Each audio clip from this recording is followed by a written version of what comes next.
এই যে বলা হচ্ছে যে কর দিয়েছে রিয়ামণি এবং ম্যাক্স অভিকে কর দিয়েছে, বিষয়টা একদম মিথ্যা মিথ্যা কথা। ফ্যামিলি বাসায় কট কিভাবে হয় বলেন? আমার বাসায় গেস্ট আসতে পারে, যেখানে আমার ছোট বাচ্চা আছে, যেখানে আমার ফ্যামিলি আছে, সেখানে কটের কোনো বিষয় নেই। কথা কাটাকাটির মধ্যে যখন ঝামেলা লেগে যায় আমি কিন্তু লাইভে চলে যাই।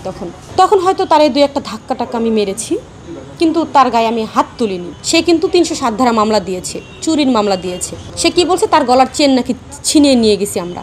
রিয়াজকে যে আঘাত করেছে সে হচ্ছে কথা নামের একটা সন্ত্রাসী মহিলা, ওনার নামে মামলা হয়েছে। 1 নম্বর আসামি কথা রয়েছে, 2 নম্বর আসামি হিরো আলম রয়েছে, 3 নম্বর আসামি সেলিম রয়েছে, 4 নম্বর আসামি শাকিল নামের একজন লোক রয়েছে। আর এটা ওইটা না, কাপড় ধোয়ার একটাই সলিউশন, চাকা অল ইন ওয়ান। আসলে আপনারা সবাই জানেন যে হিরো আলম আর রিয়ামণির দ্বন্দ্বটা আসলে আজকে থেকে শুরু হয়নি, বিগত অনেক দিন হয়ে গেছে। ওনার বাবা যেদিন থেকে মারা গেল সেদিন থেকে আমাদের দ্বন্দ্বটা শুরু হলো। দ্বন্দ্ব শুরু হতে না হতে হচ্ছে গিয়ে কাজের মাধ্যমেও তো আমরা কাজ করছি, কাজের দিক থেকেও কিন্তু আমরা পিছিয়ে নেই। সেই ক্ষেত্রে আলম কাজ করছে, আমিও কাজ করছি, তাই না? আলম সে অনেক মেয়ে এনে কাজ করছে, বাট আমার যে জুটিটা হয়েছে ম্যাক্স রিয়াজ এবং রিয়ামণি, আমরা দুজনে জুটি বেঁধে কাজ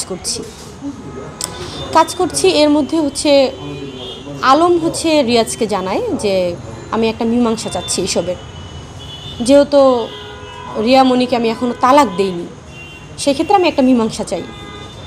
তো রিয়াজ আমাকে জানালো যে তাহলে মীমাংসা চাচ্ছেন কিভাবে কি। রিয়াজ আমাকে বিষয়টা জানায় এবং রিয়াজ বাসায় আসে। হয়তো আলমের সাথে কথা হয়েছিল যে আমরা মীমাংসা করে দিব, রিয়াজ করে দিবে মীমাংসা। তো যখন রিয়াজ বাসায় আসার 10 মিনিট পর হচ্ছে আলম বাসায় আসে। বাসাটা কিন্তু আমার ফ্যামিলি বাসা। আমার বাসায় আমার ভাই থাকে, ভাইয়ের বউ থাকে, আমার বাচ্চা আছে, সবাই, আমার বোন, সবাই ছিল বাসার মধ্যে। তো রিয়াজও আসে, হিরো আলমও আসে। আসার পর এক কথা কাটাকাটির মধ্যে যখন ঝামেলা লেগে যায় আমি কিন্তু লাইভে চলে যাই। তখন বিষয়টা কি ঘটছিল তখন কিন্তু আমি লাইভে সবাইকে জানাই বিষয়টা। এর মধ্যেই আলম হুট করে মাথা গরম করে কি করলো, সে হচ্ছে মাস্তান টাস্তান ডাকলো, আরও কথা নামের একটা মহিলা মাস্তান, ওনাকে ডেকে নিয়ে আসলো। নিয়ে এসে আমার বাসার সামনে হইচই, সে নিচে নেমে খুব অকাধ্য ভাষায় গালাগালি শুরু করলো আমাকে। তো আমি তখন কি করলাম, নিচে এসে আমি আলমকে বললাম, এই তুমি থামো, এসব কি শুরু করছো। তখন হয়তো তার এই 2-1 ধাক্কা টাক্কা আমি মেরেছি, কিন্তু তার গায়ে আমি হাত তুলিনি। হয়তো কথার পরিপ্রেক্ষিতে আমি আঘাত করিনি তাকে, কিন্তু ধাক্কার মতো আর কি ধাক্কা দিয়েছি, 2-1টা রাগের মাথায় ধাক্কা দিয়েছি।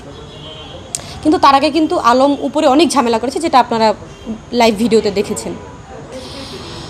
তারপর কি হলো, ওইখান থেকে আলম কি করলো, কোনো মতেই নাছর বান্দা সে কিন্তু মাস্তান টাস্তান ডেকে এনে আমি কিন্তু 999 কল দিই। তখন 999 কল দিই, থানা থেকে ফোর্স আসে। থানা থেকে ফোর্স এসে সবাইকে সরাইয়ে নিয়ে যায় এখান থেকে, তাদের সবাইকে এখান থেকে সরাইয়ে নিয়ে যায় এবং আমাদেরকে বলে আপনারা বাসায় থাকেন, আমার বাসায় গেস্ট আসতে পারে। এই যে বলা হচ্ছে যে কর দিয়েছে রিয়ামণি এবং ম্যাক্স অভিকে কর দিয়েছে, বিষয়টা একদম মিথ্যা কথা। ফ্যামিলি বাসায় কট কিভাবে হয় বলেন? যেখানে আমার ছোট বাচ্চা আছে, যেখানে আমার ফ্যামিলি আছে, সেখানে কটের কোনো বিষয় নেই। তারপর গেল, সবাইকে সরাই নিয়ে গেল। আলম কী করলো, থানায় গিয়ে চুরির মামলা দিল, তারপর মারধরের মামলা দিল, 307 ধারায় মামলা দিল। এসব মামলা দিল। থানা থেকে পুলিশ আসলো, এসে রিয়াজকে এবং আমাকে নিয়ে গেল। কটের কিন্তু কোনো বিষয় নেই এখানে, আমি আবারও বলছি। সে কিন্তু 307 ধারা মামলা দিয়েছে, চুরির মামলা দিয়েছে। সে কি বলছে, তার গলার চেন নাকি ছিনিয়ে নিয়ে গেছি আমরা। যাই হোক, আমরা থানায় গেলাম। থানা থেকে আপনারা তো দেখতেই পেলেন যে আমাদেরকে চালান দেওয়া হলো।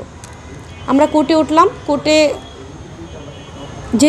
যখন উঠলাম জজ সাহেবা বা আদালত আমাদের ন্যায় বিচার দিয়েছে, আমাদেরকে কিন্তু জামিন দিয়েছে।